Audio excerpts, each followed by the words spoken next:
We started out working on Sudoku. This was almost 3 years before. We started with Facebook as the platform.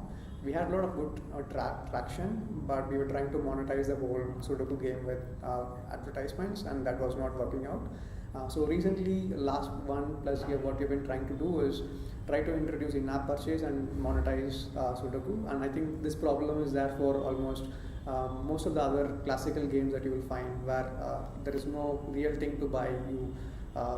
So what we have done with Sudoku is we are trying to sell time and limit time, and we have introduced other interesting purchases, things that you can purchase. In-app purchase is working for Sudoku at this stage, and that's.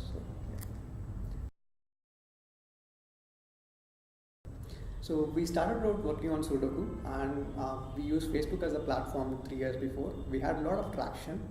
We were using advertisements as our revenue model, and we had a lot of issues with trying to monetize a game with advertisement and trying to run a company with that revenue.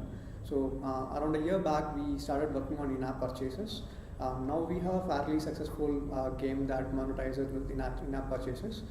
So now the shift is from taking the game that we have on Facebook and doing a good product out on mobile. So that's our focus right now. So we have 2 Sudoku games on Facebook. Both of these are the number 1 and number 2 games, Sudoku games on Facebook. And the other thing that we have cracked is we know how to monetize classical games like Sudoku with in-app purchases.